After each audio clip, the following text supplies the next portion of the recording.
Hello everyone, welcome to the nursing series. Let's start with our questions.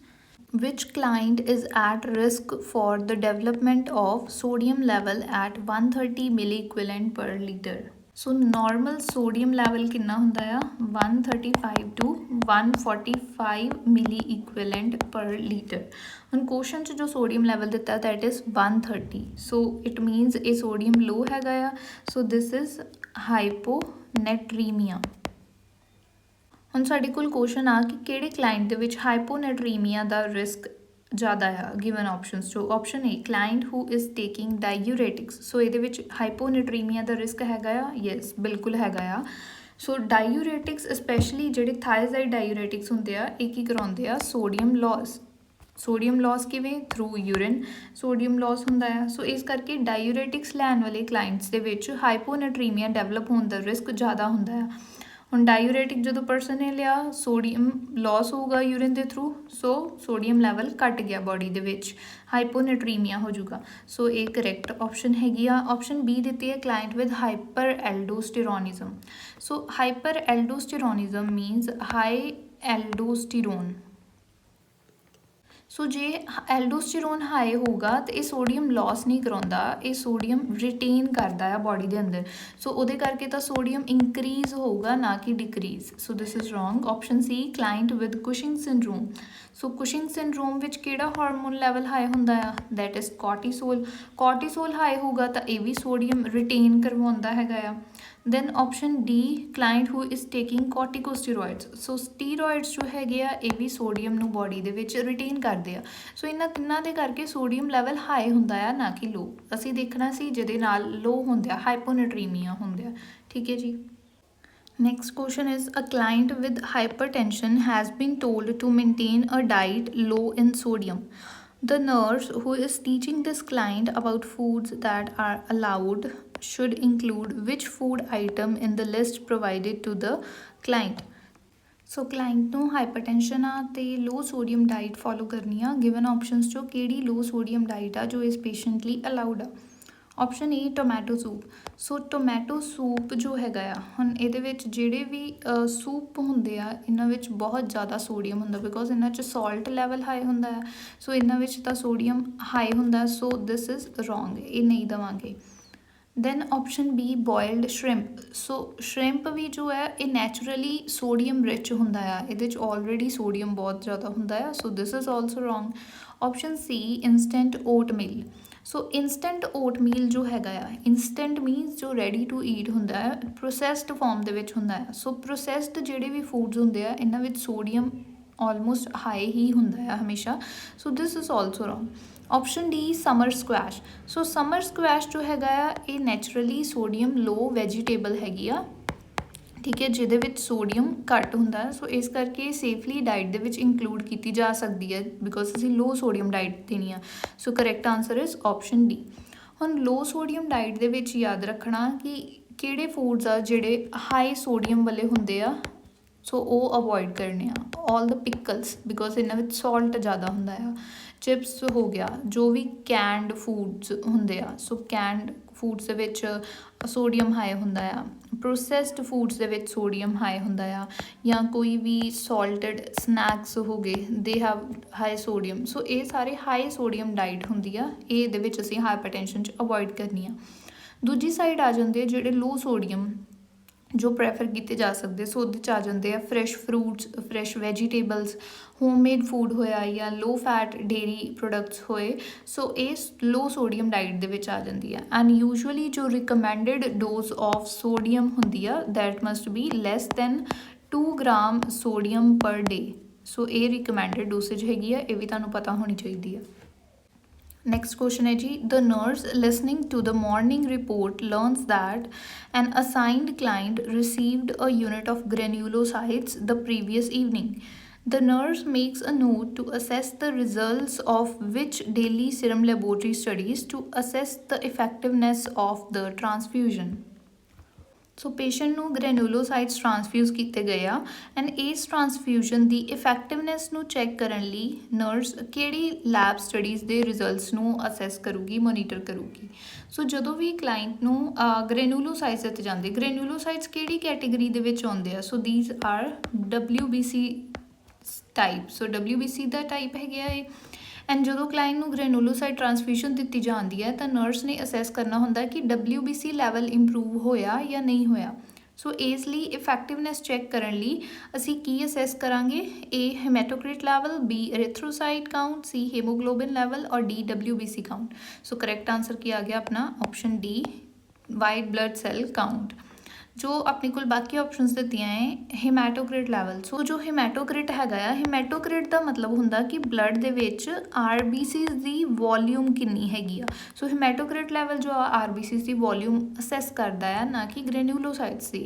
Then erythrocyte count. So erythrocyte is for RBCs। So ਇਹ RBCs ਦਾ count check ਕਰਦਾ ਆ, but ਗ੍ਰੈਨੂਲੋਸਾਈਟਸ ਤਾਂ WBCs ਨੇ। Option C haemoglobin level. So haemoglobin level ਇਹ ਕਾਹਦੇ ਲਈ check ਕਰਦੇ ਆ? ਇਹ ਅਸੈਸ ਕਰਨ ਲਈ ਕਿ ਆਕਸੀਜਨ ਕੈਰਿੰਗ ਕਪੈਸਿਟੀ ਕਿੰਨੀ ਹੈਗੀ ਆ ਬਲੱਡ ਦੀ ਜਾਂ RBCs ਦੀ। ਇਹ WBC ਟ੍ਰਾਂਸਫਿਊਜ਼ਨ ਦੀ ਇਫੈਕਟਿਵਨੈਸ ਚੈੱਕ ਨਹੀਂ ਕਰਦਾ। So this is also wrong. Next question है जी, the nurse is testing extraocular movements in a client to assess for muscle weakness in the eyes. The nurse should implement which assessment technique to assess for muscle weakness in the eye? ਸੋ ਜਦੋਂ patient ਦੀਆਂ extra ਓਕੂਲਰ movements check ਕੀਤੀਆਂ ਜਾਂਦੀਆਂ ਹੈਗੀਆਂ ਆ, then ਉਸ time 'ਤੇ ਕਿਹੜੀ assessment technique nurse use ਕਰੂਗੀ ਆਈ ਦੀ ਮਸਲਸ ਦੀ ਵੀਕਨੈਸ ਨੂੰ ਅਸੈਸ ਕਰਨ ਲਈ? ਆਪਸ਼ਨ ਏ ਦਿੱਤੀ ਹੈ ਟੈਸਟ ਦ ਕੋਰਨੀਅਲ ਰਿਫਲੈਕਸਿਸ। ਸੋ ਕੋਰਨੀਅਲ ਰਿਫਲੈਕਸਿਸ ਜੋ ਹੈਗੀਆਂ ਆ ਇਹ ਕ੍ਰੇਨੀਅਲ ਨਰਵ 5 ਐਂਡ 7 ਨੂੰ ਅਸੈਸ ਕਰਦੇ ਆ ਐਂਡ ਇਹ ਦੋਨੋਂ ਨਰਵਸ ਜੋ ਆ ਆਈ ਮਸਲ ਮੂਵਮੈਂਟ ਨਹੀਂ ਕਰਵਾਉਂਦੀਆਂ ਹੈਗੀਆਂ। So this is wrong. Option B test 6 cardinal positions of gaze. Gaze ਮਤਲਬ ਜੋ ਸਾਡੀ ਵਿਜ਼ਨ ਹੁੰਦੀ ਆ, ਅਸੀਂ ਕਿਹੜੀ ਸਾਈਡ 'ਤੇ ਦੇਖਣ ਦੇ ਹੈਗੇ ਆ। ਸੋ ਐਕਸਟਰਾਓਕੂਲਰ ਮਸਲਸ ਦੀ ਮੂਵਮੈਂਟ ਅਸੈਸ ਕਰਨ ਲਈ nurse 6 cardinal positions of gaze test ਕਰਦੀ ਆ। Yes this is correct option. So ਇਸ ਟੈਸਟ ਦੇ ਵਿੱਚ ਨਰਸ ਨੂੰ 6 ਡਿਫਰੈਂਟ ਪੋਜੀਸ਼ਨਸ 'ਚ ਦੇਖਣ ਲਈ ਕਿਹਾ ਜਾਂਦਾ ਹੈਗਾ, different directions like up down left right, then diagonal movements ਦੇ ਵਿੱਚ ਦੇਖਣ ਨੂੰ ਕਿਹਾ ਜਾਂਦਾ ਆ। ਠੀਕ ਹੈ ਜੀ।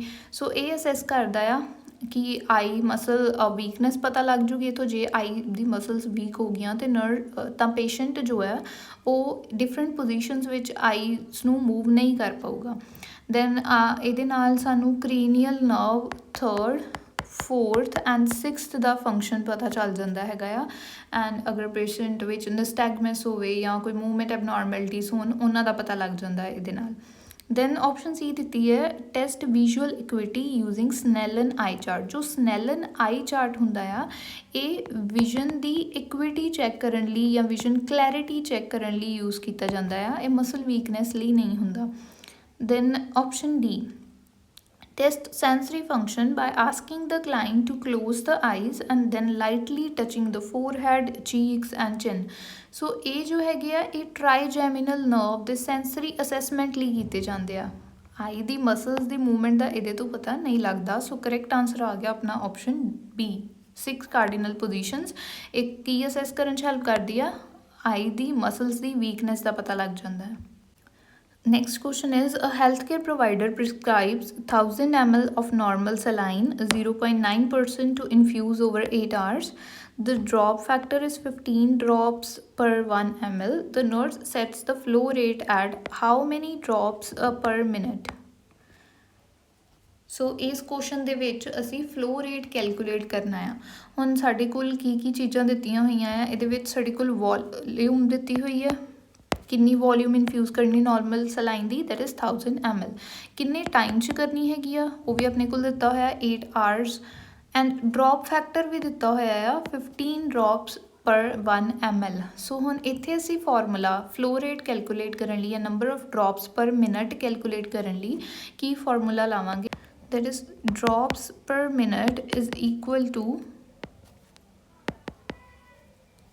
total volume in ml multiply by drop factor. So drop factor ਜੋ ਹੈ ਆਪਣੇ ਕੋਲ GTT ਪਰ ml ਦੇ ਵਿੱਚ ਦਿੱਤਾ ਹੋਊਗਾ, ਜੋ ਇਹਦਾ ਯੂਨਿਟ ਆ। Then divide by total time, and total time ਜੋ ਜਿਹਦੇ ਨਾਲ ਅਸੀਂ ਡਿਵਾਈਡ ਕਰਨਾ, time must be in minutes. ਹੁਣ ਕੁਐਸਚਨ 'ਚ ਅਸੀਂ ਦੇਖਾਂਗੇ ਸਾਡੇ ਕੋਲ ਟੋਟਲ ਵੋਲਿਊਮ ਦਿੱਤੀ ਹੋਈ ਆ, ਯੈਸ ਦੈਟ ਇਜ਼ 1000 ml ਦਿੱਤੀ ਆ। ਡ੍ਰੌਪ ਫੈਕਟਰ ਵੀ ਦਿੱਤਾ ਹੋਇਆ 15 ਡ੍ਰੌਪਸ ਪਰ 1 ml, ਬਟ ਟਾਈਮ ਜੋ ਹੈ ਆਪਣੇ ਕੋਲ ਇੱਥੇ ਆਵਰਸ ਦੇ ਵਿੱਚ ਦਿੱਤਾ ਹੈ, ਬਟ ਫਾਰਮੂਲਾ 'ਚ ਮਿਨਟਸ ਦੇ ਵਿੱਚ ਹੋਣਾ ਹੈ। ਸੋ ਸਭ ਤੋਂ ਪਹਿਲਾਂ ਅਸੀਂ ਕੀ ਕਰਾਂਗੇ, ਟਾਈਮ ਨੂੰ ਕਨਵਰਟ ਕਰਾਂਗੇ ਇਨਟੂ ਮਿਨਟਸ। ਸੋ 8 ਆਵਰਸ ਆ, 8 ਨੂੰ 60 ਨਾਲ ਮਲਟੀਪਲਾਈ ਕਰਾਂਗੇ ਤਾਂ ਵੀ ਵਿਲ ਗੈਟ 480 ਮਿਨਟਸ। ਠੀਕ ਹੈ ਜੀ। ਹੁਣ ਇਹ ਸਾਰੀਆਂ ਚੀਜ਼ਾਂ ਜਦੋਂ ਅਸੀਂ ਫਾਰਮੂਲਾ ਦੇ ਵਿੱਚ ਪੁੱਟ ਕਰਾਂਗੇ, 1000 ml ਵੋਲਿਊਮ ਆ ਗਈ, ਡ੍ਰੌਪ ਫੈਕਟਰ ਇਜ਼ 15 ਡ੍ਰੌਪਸ ਪਰ 1 ml ਆਪਣੇ ਕੋਲ ਦਿੱਤਾ ਆ, and total time is 480 minutes. So ਜਦੋਂ ਅਸੀਂ ਇਹਨੂੰ ਕੈਲਕੂਲੇਟ ਕਰਾਂਗੇ ਤਾਂ ਵੀ ਵਿਲ ਗੈਟ 31.25। ਹੁਣ 31.25 ਆਪਣੇ ਕੋਲ ਆਇਆ ਤਾਂ ਇਹਦੇ ਨੀਅਰ ਬਾਏ ਨੰਬਰ ਅਸੀਂ ਆਪਸ਼ਨਸ 'ਚ ਦੇਖਾਂਗੇ ਕਿਹੜਾ ਦਿੱਤਾ। Option A 29, B 31, C 33, D 35। ਸੋ ਆਪਣੇ ਕੋਲ ਪੁਆਇੰਟਸ ਦੇ ਵਿੱਚ ਤਾਂ ਨਹੀਂ ਦਿੱਤਾ, ਆਪਸ਼ਨ 'ਚ ਹੋਲ ਨੰਬਰ 'ਚ ਦਿੱਤਾ। ਸੋ ਇਹਨੂੰ ਵੀ ਜਦੋਂ ਅਸੀਂ ਰਾਊਂਡ ਆਫ ਕਰਦੇ ਹਾਂ ਤਾਂ ਆਪਣੇ ਕੋਲ ਕਰੈਕਟ ਆਂਸਰ ਕੀ ਆ ਜਾਊਗਾ, that is 31। Correct answer is option B। Next question ਹੈ ਜੀ, uh health care providers prescription reads levothyroxine 150 mcg orally daily. The medication label reads levothyroxine 0.1 mg per tablet. The nurse administers how many tablets to the client? ਸੋ ਜਦੋਂ ਵੀ ਆਪਣੇ ਕੋਲ ਕੋਈ ਇੱਦਾਂ ਦਾ question ਆਉਂਦਾ ਆ ਕਿ ਜਿਹਦੇ ਵਿੱਚ ਲਿਖਿਆ ਹੋਇਆ ਆ ਕਿ ਮੈਡੀਕੇਸ਼ਨ ਲੇਬਲ 'ਤੇ ਸਾਡੇ ਕੋਲ ਇੰਨੀ ਡੋਜ਼ ਦਿੱਤੀ ਆ ਬਟ ਡਾਕਟਰ ਨੇ ਇੰਨੀ ਪ੍ਰਿਸਕ੍ਰਾਈਬ ਕੀਤੀ ਆ, ਤਾਂ ਤੁਸੀਂ ਕਿੰਨੀ ਪੇਸ਼ੈਂਟ ਨੂੰ ਐਡਮਿਨਿਸਟਰ ਕਰੋਗੇ। ਸੋ ਜਦੋਂ ਵੀ ਆਪਣੇ ਕੋਲ ਕੋਈ ਇਸ ਤਰ੍ਹਾਂ ਦਾ ਕੁਐਸਚਨ ਆਉਂਦਾ ਜਿਹਦੇ ਵਿੱਚ ਦਿੱਤਾ ਹੋਇਆ ਹੈ ਕਿ ਪ੍ਰਿਸਕ੍ਰਿਪਸ਼ਨ 'ਚ ਡਾਕਟਰ ਨੇ ਇੰਨੀ ਡੋਜ਼ ਦਿੱਤੀ ਹੈ ਐਂਡ ਮੈਡੀਕੇਸ਼ਨ ਲੇਬਲ ਜੋ ਆਪਣੇ ਕੋਲ ਹੈਗਾ ਆ ਉਹਦੇ 'ਤੇ ਇੰਨੀ ਡੋਜ਼ ਲਿਖੀ ਆ, ਤੁਸੀਂ ਕਿੰਨੀ ਐਡਮਿਨਿਸਟਰ ਕਰੋਗੇ। ਸੋ ਨੰਬਰ ਆਫ ਟੈਬਲੇਟਸ ਇੱਥੇ ਕੈਲਕੂਲੇਟ ਕਰਨ ਲਈ ਕਿਹਾ ਆ। ਹੁਣ ਇੱਥੇ ਅਸੀਂ ਫਾਰਮੂਲਾ ਕਿਹੜਾ ਅਪਲਾਈ ਕਰਾਂਗੇ, ਨੰਬਰ ਆਫ ਟੈਬਲੇਟਸ ਕਿੰਨੀਆਂ ਦੇਵਾਂਗੇ ਆਪਾਂ ਪੇਸ਼ੈਂਟ ਨੂੰ, that is desired dose, then divide it by dose on hand and multiply by quantity। ਹੁਣ ਇਹ ਜੋ ਆਪਣੇ ਕੋਲ ਚੀਜ਼ਾਂ ਦਿੱਤੀਆਂ ਆ ਫਾਰਮੂਲਾ 'ਚ, ਇਹ ਆਪਾਂ ਨੂੰ ਕੁਐਸਚਨ ਦੇ ਵਿੱਚ ਉਹ ਮਿਲ ਜੂਗੀਆਂ। ਸੋ ਸਭ ਤੋਂ ਪਹਿਲਾਂ ਆ ਗਈ ਡਿਜ਼ਾਇਰ ਡੋਜ਼। ਇਹ ਕਿਹੜੀ ਡੋਜ਼ ਹੁੰਦੀ ਹੈ, ਜੋ ਕਿ ਪ੍ਰਿਸਕ੍ਰਾਈਬ ਕੀਤੀ ਗਈ ਆ। ਸੋ ਪ੍ਰਿਸਕ੍ਰਿਪਸ਼ਨ ਵਾਲੀ ਡੋਜ਼ ਜੋ ਹੈ ਡਿਜ਼ਾਇਰ ਡੋਜ਼ 'ਚ ਆ ਜੂਗੀ। ਕਿੰਨੀ ਦਿੱਤੀ ਹੈ ਪ੍ਰਿਸਕ੍ਰਿਪਸ਼ਨ ਡੋਜ਼ ਆਪਣੇ ਕੋਲ, 150 mcg। ਠੀਕ ਹੈ ਜੀ। ਦੈਨ ਉਸ ਤੋਂ ਬਾਅਦ ਆਪਣੇ ਕੋਲ ਆ ਜਾਂਦਾ ਆ ਡੋਜ਼ ਔਨ ਹੈਂਡ। ਹੁਣ ਡੋਜ਼ ਔਨ ਹੈਂਡ ਮਤਲਬ ਜੋ ਆਪਣੇ ਕੋਲ ਅਵੇਲੇਬਲ ਆ, ਜੋ ਆਪਣੇ ਕੋਲ ਮੈਡੀਕੇਸ਼ਨ ਲੇਬਲ 'ਤੇ ਡੋਜ਼ ਲਿਖੀ ਹੋਈ ਆ। ਸੋ ਦੈਟ ਇਜ਼ 0.1 mg ਪਰ ਟੈਬਲੇਟ ਦਿੱਤੀ ਹੋਈ ਆ।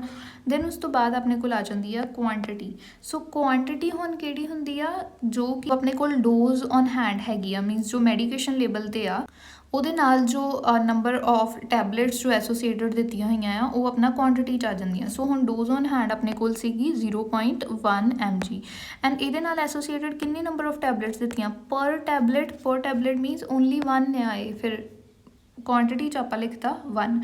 ਹੁਣ ਇੱਥੇ ਅਸੀਂ ਦੇਖਾਂਗੇ ਕਿ ਜੋ ਆਪਣੇ ਕੋਲ ਡਿਜ਼ਾਇਰ ਡੋਜ਼ ਆ ਉਹ mcg 'ਚ ਆ, but dose on hand 0.1 mg 'ਚ ਆ। ਹੁਣ ਇਹਨਾਂ ਨੂੰ ਅਸੀਂ ਪਹਿਲਾਂ ਈਕੁਅਲ ਕਰਨਾ ਹੈਗਾ ਆ, ਸੋ ਸੇਮ ਯੂਨਿਟਸ ਵਿੱਚ ਕਰਨਾ ਹੈਗਾ ਆ। ਹੁਣ ਸੇਮ ਯੂਨਿਟ ਬਹੁਤ ਜ਼ਰੂਰੀ ਆ ਕਰਨ ਲਈ, ਕੈਲਕੂਲੇਸ਼ਨ ਲਈ, ਬਿਕੋਜ਼ ਜੇ ਤੁਸੀਂ ਇੱਦਾਂ ਨਹੀਂ ਕਰੋਗੇ ਤਾਂ ਤੁਹਾਡਾ ਆਨਸਰ ਹਮੇਸ਼ਾ ਰੋਂਗ ਹੀ ਆਊਗਾ।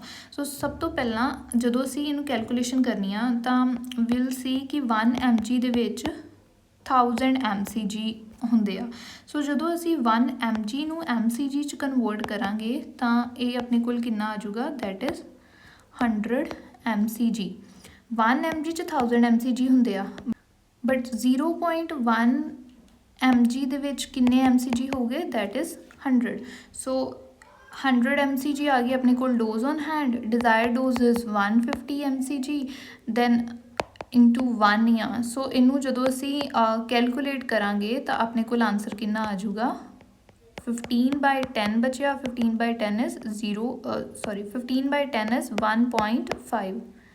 So nurse should administer how many tablets? Option A 1.5, B 2, C 2.5 और D 3। So correct answer अपना क्या आया, 1.5। Answer is option A। Next question है जी, uh health care providers prescription reads morphine sulphate 8 mg stat. The medication ampule reads morphine sulfate 10 mg per ml. The nurse prepares how many mls to administer the correct dose. So ਇਹ ਵੀ similar question ਹੀ ਹੈਗਾ ਵਾ। ਪਿਛਲੇ question 'ਚ ਅਸੀਂ number of tablets calculate ਕਰਨੀਆਂ ਸੀਗੀਆਂ, ਇਹ 'ਚ ਨੰਬਰ ਆਫ ਮਿਲੀਲੀਟਰਸ ਆਪਾਂ ਕੈਲਕੂਲੇਟ ਕਰਨੇ ਆ, ਬਟ ਫਾਰਮੂਲਾ ਸੇਮ ਅਪਲਾਈ ਹੋਊਗਾ ਬਿਕੋਜ਼ ਇੱਥੇ ਵੀ ਸਾਡੇ ਕੋਲ ਪ੍ਰਿਸਕ੍ਰਿਪਸ਼ਨ ਰੀਡਸ ਦਿੱਤਾ ਹੋਇਆ, ਪ੍ਰਿਸਕ੍ਰਾਈਬ ਡੋਜ਼ ਕਿੰਨੀ ਆ, ਮੈਡੀਕੇਸ਼ਨ ਐਮਪਿਊਲ ਤੇ ਮੀਨਸ ਜਿਹੜੀ ਡੋਜ਼ ਔਨ ਹੈਂਡ ਆਪਣੇ ਕੋਲ ਕਿੰਨੀ ਆ, ਸੋ ਉਹ ਦਿੱਤਾ ਹੋਇਆ ਆ। ਹੁਣ ਇੱਥੇ ਵੀ ਜਦੋਂ ਅਸੀਂ ਸੇਮ ਫਾਰਮੂਲਾ ਅਪਲਾਈ ਕਰਾਂਗੇ, ਸੋ ਵੋਲਿਊਮ ਕਿੰਨੀ ਅਸੀਂ ਐਡਮਿਨਿਸਟਰ ਕਰਨੀ ਹੈ ਉਹਨੂੰ ਕੈਲਕੂਲੇਟ ਕਰਨ ਲਈ we will have desired dose divided by dose on hand multiply by quantity. So ਹੁਣ ਇੱਥੇ ਕੁਆਂਟਿਟੀ ਕੀ ਆਊਗੀ, ਦੈਟ ਇਜ਼ ਵੋਲਿਊਮ ਜੋ ਆਪਣੇ ਕੋਲ ਅਵੇਲੇਬਲ ਆ। ਸੋ ਹੁਣ ਡਿਜ਼ਾਇਰਡ ਡੋਜ਼ ਆਪਣੇ ਕੋਲ ਮੀਨਸ ਜੋ ਪ੍ਰਿਸਕ੍ਰਿਪਸ਼ਨ ਵਾਲੀ ਡੋਜ਼ ਆ ਕਿੰਨੀ ਆ, that is 8 mg। Dose on hand ਸਾਡੇ ਕੋਲ ਮੈਡੀਕੇਸ਼ਨ ਐਮਪਿਊਲ ਕਿੰਨੇ ਦਾ ਅਵੇਲੇਬਲ ਆ, 10 mg। And quantity, so quantity ਮੈਂ ਤੁਹਾਨੂੰ ਦੱਸਿਆ ਸੀ ਉਹ ਹੋਊਗੀ ਜੋ ਕਿ ਜੋ ਆਪਣੇ ਕੋਲ ਮੈਡੀਕੇਸ਼ਨ ਐਮਪਿਊਲ ਜਾਂ ਆਪਣੇ ਕੋਲ ਜੋ ਮੈਡੀਕੇਸ਼ਨ ਅਵੇਲੇਬਲ ਆ ਉਹਦੇ ਨਾਲ ਐਸੋਸੀਏਟਡ ਜੋ ਦਿੱਤੀ ਹੈ। ਸੋ ਇੱਥੇ ਜਸਟ ml ਲਿਖਿਆ, ਸੋ ਪਰ ml ਮੀਨਸ ਓਨਲੀ 1 ml ਆ। ਸੋ ਜਦੋਂ ਅਸੀਂ ਹੁਣ ਆਪਣੇ ਕੋਲ ਇੱਥੇ ਆ ਗਿਆ 8/10, 8/10 ਨੂੰ ਜਦੋਂ ਅਸੀਂ ਕੈਲਕੂਲੇਟ ਕਰਾਂਗੇ ਤਾਂ ਸਾਡੇ ਕੋਲ ਆਨਸਰ ਕਿੰਨਾ ਆ ਜਾਊਗਾ, ਦੈਟ ਇਜ਼ 0.8। ਸੋ ਕਿੰਨੇ ml ਅਸੀਂ ਐਡਮਿਨਿਸਟਰ ਕਰਾਂਗੇ, ਆਪਸ਼ਨ ਏ 0.2, ਬੀ 0.4, ਸੀ 0.6 ਔਰ ਡੀ 0.8। ਕਰੈਕਟ ਆਨਸਰ ਆ ਗਿਆ ਆਪਣੇ ਕੋਲ option D 0.8 ml। Next question है जी, the nurse is providing instructions to a client and the family regarding home care after right eye cataract removal.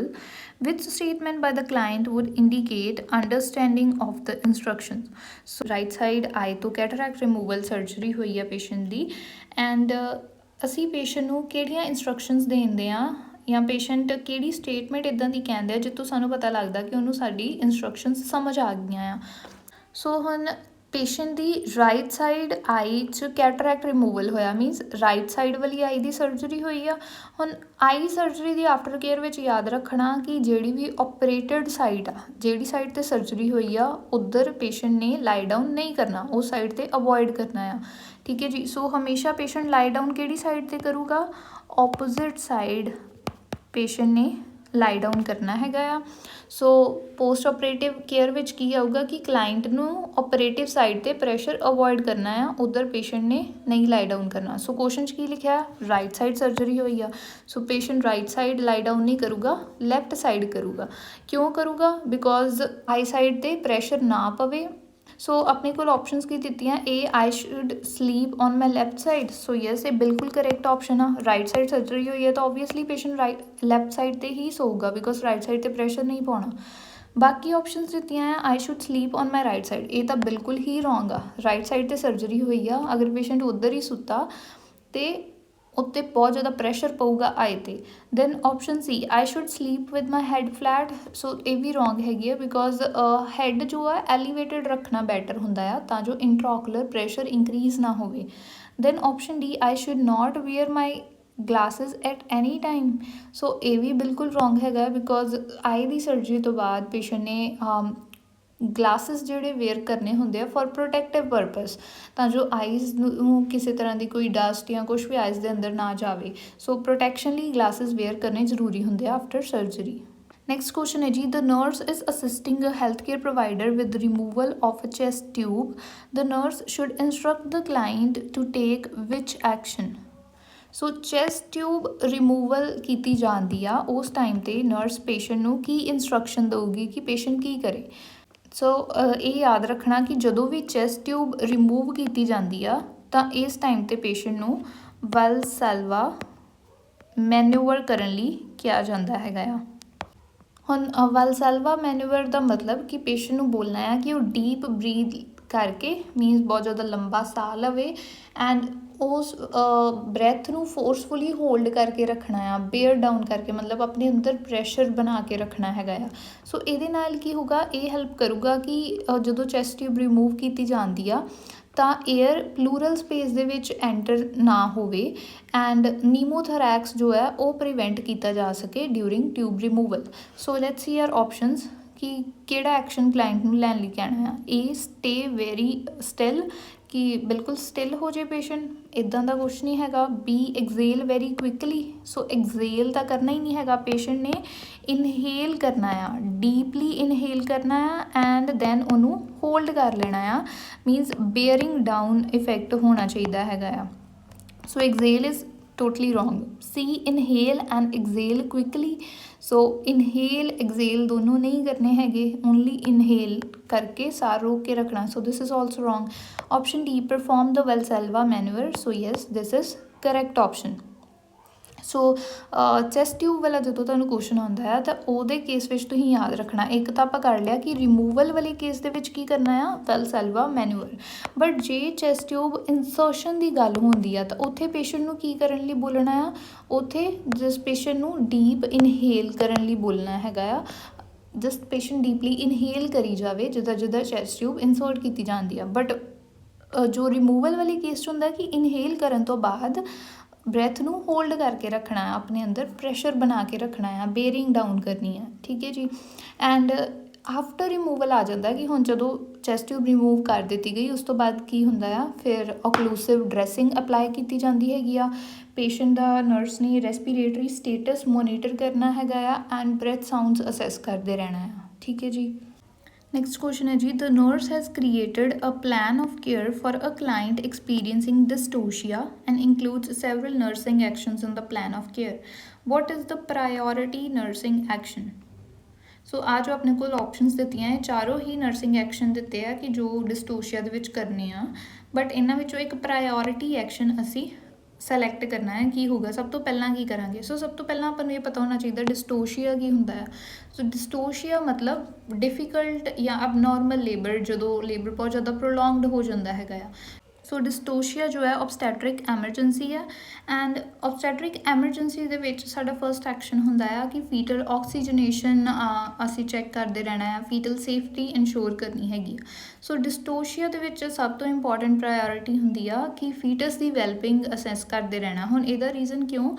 ਕਿਉਂਕਿ ਡਿਸਟੋਸ਼ੀਆ ਜੋ ਹੈ ਪ੍ਰੋਲੋਂਗਡ ਲੇਬਰ ਹੁੰਦਾ ਹੈ ਐਂਡ ਇਹਦੇ ਨਾਲ ਫੀਟਲ ਡਿਸਟ੍ਰੈਸ ਜਾਂ ਹਾਈਪੋਕਸੀਆ ਦਾ ਰਿਸਕ ਹੋ ਸਕਦਾ ਹੈਗਾ ਆ। ਸੋ ਇਸ ਲਈ ਨਰਸ ਕਿਹੜਾ ਪ੍ਰਾਇਓਰਿਟੀ ਐਕਸ਼ਨ ਲਊਗੀ? Option A, providing comfort measures.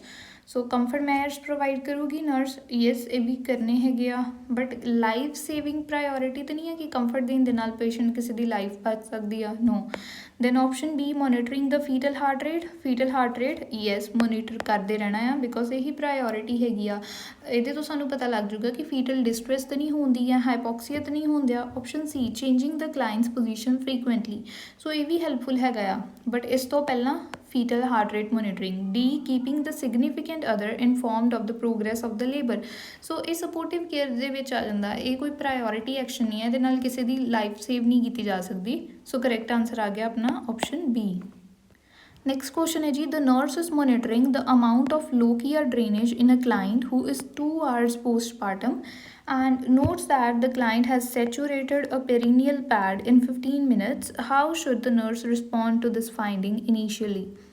So question च क्या कि 2 hours postpartum client हैगा आ and उन्हें 15 minutes ਦੇ ਵਿੱਚ ਪੂਰੀ ਤਰ੍ਹਾਂ ਜੋ ਉਹਦਾ ਪੈਡ ਹੈਗਾ ਆ ਉਹ ਪੂਰਾ ਸੈਚੂਰੇਟ ਹੋ ਗਿਆ ਆ, ਪੂਰਾ ਫਿਲ ਹੋ ਚੁੱਕਾ ਆ ਬਲੱਡ ਦੇ ਨਾਲ। ਸੋ 15 ਮਿੰਟਸ 'ਚ ਜੇ ਇੱਕ ਪੈਰੀਨੀਅਲ ਪੈਡ ਕੰਪਲੀਟਲੀ ਸੈਚੂਰੇਟ ਹੋ ਰਿਹਾ ਆ ਇਨ 2 ਆਵਰਸ ਪੋਸਟਮਾਰਟਮ ਕਲਾਇੰਟ, ਤਾਂ ਇਹ ਕੀ ਇੰਡੀਕੇਟ ਕਰਦਾ ਪਿਆ ਆ? PPH, ਪੋਸਟਮਾਰਟਮ ਹੈਮਰੇਜ ਦਾ ਡੇਂਜਰਸ ਸਾਈਨ ਹੋ ਸਕਦਾ। ਇਟ ਮੀਨਸ ਬਲੀਡਿੰਗ ਜ਼ਿਆਦਾ ਹੁੰਦੀ ਆ ਆਫਟਰ ਡਿਲੀਵਰੀ। ਸੋ ਹੈਵੀ ਲੋਕੀਆ ਬਲੀਡਿੰਗ ਨੋਰਮਲ ਨਹੀਂ ਹੁੰਦੀ ਹੈਗੀ। ਹੁਣ ਜੇ ਪੈਰੀਨੀਅਲ ਪੈਡ ਦੀ ਗੱਲ ਹੁੰਦੀ ਆ, ਅਗਰ 1 pad in less than 1 hour saturate ਹੁੰਦਾ ਆ, this is abnormal. So it means heavy bleeding ਹੁੰਦੀ ਆ, ਦੈਟ ਇੰਡੀਕੇਟਸ ਪੋਸਟਮਾਰਟਮ ਹੈਮਰੇਜ। ਸੋ ਕੁਐਸਚਨ 'ਚ ਕਿਆ ਆ ਕਿ ਇਸ ਫਾਈਂਡਿੰਗ ਨੂੰ ਇਨੀਸ਼ੀਅਲੀ ਨਰਸ ਕਿੱਦਾਂ ਰਿਸਪੌਂਡ ਕਰੂਗੀ? Option A, document the finding. B, encourage the client to ambulate. C, encourage the client to increase fluid intake. D, contact the healthcare provider and inform the healthcare provider of this finding. So ਜੋ ਹੁਣ postmortem haemorrhage ਆ ਇਹ emergency ਆ, because ਅਗਰ ਇਹ bleeding control ਨਹੀਂ ਕੀਤੀ ਗਈ ਹੈ, ਐਮਰਜੈਂਸੀ ਮੈਨੇਜਮੈਂਟ ਇਹਦੀ ਨਾ ਕੀਤੀ ਗਈ, ਤਾਂ ਬੀਪੀ ਬਹੁਤ ਜ਼ਿਆਦਾ ਸਿਵੀਅਰਲੀ ਲੋ ਹੋ ਸਕਦਾ ਆ, ਵੂਮਨ ਸ਼ੌਕ ਦੇ ਵਿੱਚ ਜਾ ਸਕਦੀ ਹੈਗੀ ਆ। ਸੋ ਇੱਥੇ ਸਿਰਫ ਡਾਕੂਮੈਂਟ ਕਰਨ ਦੇ ਨਾਲ ਕੁਛ ਨਹੀਂ ਹੋਣਾ, ਐਂਡ ਉਸ ਟਾਈਮ ਅਸੀਂ ਪੇਸ਼ੈਂਟ ਨੂੰ ਐਂਬੂਲੇਟ ਕਰਵਾਉਣ ਲੱਗ ਪਾਂਗੇ। ਨੋ, ਰਿਸਕ ਆਫ ਇੰਜਰੀ ਆ, ਬਿਕੋਜ਼ ਉਹਦਾ ਬੀਪੀ ਆਲਰੇਡੀ ਲੋ ਹੁੰਦਾ ਹੈ। So this is also wrong. C, encourage client to increase fluid intake. So fluid intake helpful ਹੋ ਸਕਦਾ ਆ, but in later stage. Emergency ਦੇ ਵਿੱਚ ਅਸੀਂ ਪੇਸ਼ੈਂਟ ਨੂੰ ਫਲੂਇਡ ਇਨਟੇਕ ਕਰਨ ਲਈ ਨਹੀਂ ਕਵਾਂਗੇ। This is wrong. Option D, contact the health care provider and inform him about this finding. So ਇਹ ਬਿਲਕੁਲ ਕਰੈਕਟ ਆਪਸ਼ਨ ਆ, ਬਿਕੋਜ਼ ਇਹ ਐਮਰਜੈਂਸੀ ਹੈਗੀ ਆ। ਐਮਰਜੈਂਸੀ 'ਚ ਉਸੇ ਟਾਈਮ ਅਸੀਂ ਡਾਕਟਰ ਨੂੰ ਇਨਫੋਰਮ ਕਰਨਾ ਹੈਗਾ ਆ। ਠੀਕ ਹੈ ਜੀ। ਸੋ ਇਹਦੇ ਵਿੱਚ PPH ਦਾ ਸਾਈਨ ਸੀਗਾ ਕਿ perennial pad in less then 15 minute ਸੈਚੂਰੇਟ ਹੁੰਦਾ ਹੈ। ਇਸ ਤੋਂ ਇਲਾਵਾ PPH ਦੇ ਹੋਰ ਕਿਹੜੇ ਸਾਈਨਸ ਆ ਜਾਂਦੇ ਆ, ਲਾਈਕ ਜੋ ਬਲੀਡਿੰਗ ਹੁੰਦੀ ਹੈ, ਲੋਕੀਆ ਦੇ ਵਿੱਚ ਲਾਰਜ ਕਲੌਟਸ ਅਪੇਅਰ ਹੁੰਦੇ ਆ, ਜਾਂ ਬੌਗੀ ਯੂਟਰਸ ਆ, BP ਲੋ ਹੁੰਦੇ ਆ, ਟੈਕੀਕਾਰਡੀਆ। ਸੋ ਇਹ ਸਾਰੇ ਸਾਈਨਸ ਆਫਟਰ ਡਿਲੀਵਰੀ ਇੰਡੀਕੇਟ ਕਰਦੇ ਆ ਕਿ ਵੂਮਨ ਨੂੰ ਪੋਸਟਮਾਰਟਮ ਹੈਮਰੇਜ ਹੋ ਰਿਹਾ ਹੋਊਗਾ। ਨੈਕਸਟ ਕੁਐਸਚਨ ਹੈ ਜੀ, the nurse is preparing to administer exogenous surfactant to a premature infant who has the respiratory distress syndrome. The nurse prepares to administer the medication by which route? So question ਆਪਣੇ ਕੋਲ ਇਹ ਹੈਗਾ ਕਿ premature infant ਆ and ਉਹਦੇ ਵਿੱਚ respiratory distress syndrome ਉਹਨੂੰ ਹੋ ਰਿਹਾ ਆ। ਸੋ ਉਹਦੇ ਕੇਸ ਦੇ ਵਿੱਚ ਹੁਣ ਬਾਹਰੋਂ ਸਰਫੈਕਟੈਂਟ ਦੇਣਾ। ਐਕਸੋਜੀਨਸ ਮੀਨਸ ਜੋ ਆਊਟਸਾਈਡ ਤੋਂ ਦਿੱਤਾ ਜਾ ਰਿਹਾ ਹੈਗਾ ਆ। ਨੋਰਮਲੀ ਕੀ ਹੁੰਦਾ ਆ, ਸਰਫੈਕਟੈਂਟ ਇਨਫੈਂਟ ਦੀ ਲੰਗਸ ਖੁਦ ਡਿਵੈਲਪ ਕਰ ਲੈਂਦੀਆਂ, ਬਟ ਪ੍ਰੀਮੈਚੁਰ ਇਨਫੈਂਟਸ ਦੇ ਵਿੱਚ ਉਹ ਸਰਫੈਕਟੈਂਟ ਜੋ ਹੈ ਪ੍ਰੋਪਰਲੀ ਡਿਵੈਲਪ ਨਹੀਂ ਹੋਇਆ ਹੁੰਦਾ, ਜੋ ਕਿ ਲੰਗ ਐਕਸਪੈਂਸ਼ਨ 'ਚ ਹੈਲਪ ਕਰਦਾ ਆ। ਫਿਰ ਉਸ ਕੇਸ ਦੇ ਵਿੱਚ ਬਾਹਰੋਂ ਸਰਫੈਕਟੈਂਟ ਦੇਣਾ ਪੈਂਦਾ ਹੈਗਾ। ਬਾਹਰੋਂ ਦੇਣਾ ਦੈਟ ਇਜ਼ ਐਕਸੋਜੀਨਸ। ਹੁਣ ਕੁਐਸਚਨ 'ਚ ਆਪਣੇ ਕੋਲ ਕਿਹਾ ਗਿਆ ਹੈ ਕਿ ਨਰਸ ਨੇ ਐਕਸੋਜੀਨਸ ਸਰਫੈਕਟੈਂਟ ਐਡਮਿਨਿਸਟਰ ਕਰਨਾ ਆ, ਕਿਹੜੀ ਰੂਟ ਦੇ ਥਰੂ ਦਿੱਤਾ ਜਾਊਗਾ। ਸੋ ਹੁਣ ਸਰਫੈਕਟੈਂਟ ਜੋ ਹੈ ਆਪਾਂ ਕਿੱਥੇ ਪਹੁੰਚਾਉਣਾ ਹੈਗਾ ਆ, ਲੰਗਸ ਤੱਕ ਪਹੁੰਚਾਉਣਾ ਹੈਗਾ ਆ। ਸੋ ਲੰਗਸ ਤੱਕ ਪਹੁੰਚਾਉਣ ਲਈ ਕਿਹੜੀ ਰੂਟ ਪ੍ਰੈਫਰ ਕਰਾਂਗੇ, ਇੰਟਰਾਡਰਮਲ, B ਇੰਟਰਾਟ੍ਰੇਕੀਅਲ, C ਸਬਕਿਊਟੇਨੀਅਸ ਔਰ D ਇੰਟਰਾਮਸਕੂਲਰ। ਇਹਨਾਂ ਚਾਰਾਂ ਵਿੱਚੋਂ ਜੋ ਡਾਇਰੈਕਟਲੀ ਲੰਗਸ ਤੱਕ ਜਾਂਦੀ ਹੈ that is option B intratracheal. So this is correct option. ਠੀਕ ਹੈ ਜੀ। Next question है जी, an opioid analgesic is administered to a client in labor. The nurse assigned to care for the client ensures that which medication is readily accessible should respiratory depression occur. Question 'ਚ ਕਿਹਾ ਗਿਆ ਆ ਕਿ woman labour 'ਚ, ਠੀਕ ਹੈ, ਉੱਥੇ ਉਹਦੀ ਪੇਨ ਕੰਟਰੋਲ ਕਰਨ ਲਈ ਓਪੀਓਇਡ ਅਨਾਲਜੈਸਿਕ ਦਿੱਤਾ ਜਾ ਰਿਹਾ ਹੈਗਾ ਆ। ਐਂਡ ਹੁਣ ਜਦੋਂ ਓਪੀਓਇਡ ਅਨਾਲਜੈਸਿਕ ਦਿੱਤਾ ਜਾਂਦਾ ਆ ਤਾਂ ਇਹਦੇ ਨਾਲ ਕੀ ਹੁੰਦਾ ਆ, ਓਪੀਓਇਡਸ ਸਾਡੇ CNS ਨੂੰ ਲੋ ਐਂਡ ਸਲੋ ਕਰ ਦਿੰਦੇ ਹੈਗੇ ਆ। ਹੁਣ ਇਹਦੇ ਕਰਕੇ ਜੋ ਹੈ ਰੈਸਪੀਰੇਸ਼ਨ ਜੋ ਹੈਗੀ ਆ ਉਹ ਵੀ ਲੋ ਹੋ ਸਕਦੀ, ਰੈਸਪੀਰੇਟਰੀ ਡਿਪਰੈਸ਼ਨ ਹੋਣ ਦਾ ਰਿਸਕ ਹੁੰਦਾ ਹੈ ਜੇ ਇਹਦੀ ਟੌਕਸਿਸਿਟੀ ਹੋ ਜਾਂਦੀ ਜਾਂ ਓਵਰਡੋਜ਼ ਹੋ ਜਾਂਦੀ ਓਪੀਓਇਡਸ ਦੀ। ਸੋ ਕੁਐਸਚਨ 'ਚ ਕਿਹਾ ਹੈ ਕਿ ਅਗਰ ਵੂਮਨ ਨੂੰ ਇਸ ਕੇਸ ਦੇ ਵਿੱਚ ਰੈਸਪੀਰੇਟਰੀ ਡਿਪਰੈਸ਼ਨ ਹੋ ਜਾਂਦੀ ਆ ਤਾਂ ਆਪਣੇ ਕੋਲ ਕਿਹੜੀ ਮੈਡੀਕੇਸ਼ਨ ਇੱਦਾਂ ਦੀ ਆ ਜੋ ਕਿ ਰੈਡੀਲੀ ਅਵੇਲੇਬਲ ਹੋਣੀ ਚਾਹੀਦੀ ਆ ਕਿ ਆਪਾਂ ਉਹਨੂੰ ਠੀਕ ਕਰ ਸਕੀਏ ਉਸੇ time. So option A ਨੈਲੋਕਜ਼ੋਨ, B morphine sulphate, C ਬੀਟਾਮੈਥਾਸੋਨ, D ਹਾਈਡਰੋਮੋਰਫੋਨ ਹਾਈਡਰੋਕਲੋਰਾਈਡ। ਸੋ ਇਸ ਕੰਡੀਸ਼ਨ 'ਚ ਹੁਣ ਅਸੀਂ ਕੀ ਦੇਵਾਂਗੇ, ਜੋ ਵੀ ਓਪੀਓਇਡ ਦਾ ਐਂਟੀਡੋਟ ਹੋਊਗਾ ਜੋ ਉਹਦੇ ਐਕਸ਼ਨ ਨੂੰ ਰਿਵਰਸ ਕਰ ਦੇ। ਐਂਡ ਓਪੀਓਇਡਸ ਦਾ ਐਂਟੀਡੋਟ ਕਿਹੜਾ ਹੁੰਦਾ ਆ, that is naloxone. So correct answer is option A। ਜੋ ਆਪਣੇ ਕੋਲ ਬਾਕੀ ਆਪਸ਼ਨਸ ਦਿੱਤੀਆਂ ਆ, ਮੋਰਫਿਨ ਸਲਫੇਟ। ਹੁਣ ਮੋਰਫਿਨ ਸਲਫੇਟ ਖੁਦ ਓਪੀਓਇਡ ਕੈਟੇਗਰੀ ਦੇ ਵਿੱਚ ਆਉਂਦਾ ਆ, ਬਿਕੋਜ਼ ਓਪੀਓਇਡ ਜੋ ਆਪਣੇ ਕੋਲ ਮੋਰਫਿਨ ਆ, ਮੈਪਰੀਡੀਨ ਆ, ਇਹ ਓਪੀਓਇਡਸ 'ਚ ਆਉਂਦੇ ਆ। ਸੋ ਇਹ ਰੋਂਗ ਹੋ ਗਿਆ। Option C ਬੀਟਾਮੈਥਾਸੋਨ। ਸੋ ਬੀਟਾਮੈਥਾਸੋਨ ਫੀਟਲ ਲੰਗ ਮੈਚੋਰਿਟੀ ਲਈ ਯੂਜ਼ ਹੁੰਦਾ ਆ, ਇਹ ਓਪੀਓਇਡ ਦਾ ਐਂਟੀਡੋਟ ਨਹੀਂ ਆ। Option C ਹਾਈਡਰੋਮੋਰਫੋਨ ਹਾਈਡਰੋਕਲੋਰਾਈਡ। ਸੋ ਇਹ ਵੀ ਓਪੀਓਇਡ ਅਨਾਲਜੈਸਿਕ ਹੀ ਹੈਗਾ ਆ, ਐਂਟੀਡੋਟ ਨਹੀਂ ਆ। ਐਂਟੀਡੋਟ ਕੀ ਓਪੀਓਇਡ ਦਾ, ਨੈਲੋਕਜ਼ੋਨ। Next question है जी, the clinic nurse is reviewing the healthcare provider's prescription for a child who has been diagnosed with scabies. Lindane has been prescribed for the child. The nurse cautions the prescription if which is noted in child's record. Question 'ਚ ਆਪਣੇ ਕੋਲ ਕਿਹਾ ਗਿਆ ਕਿ child ਨੂੰ ਸਕੇਬੀਸ ਆ and ਲਿੰਡੇਨ prescribe ਕੀਤੀ ਗਈ ਆ। ਐਂਡ ਜੋ ਆਪਣੇ ਕੋਲ ਗਿਵਨ ਆਪਸ਼ਨਸ ਆ ਇਹਨਾਂ ਵਿੱਚੋਂ ਕਿਹੜੇ ਕੇਸ ਦੇ ਵਿੱਚ ਇਸ ਪ੍ਰਿਸਕ੍ਰਿਪਸ਼ਨ ਨੂੰ ਨਰਸ ਕੁਐਸਚਨ ਕਰੂਗੀ ਕਿ ਇਹ ਗਲਤ ਆ, ਇੱਦਾਂ ਨਹੀਂ ਹੋਣਾ ਚਾਹੀਦਾ।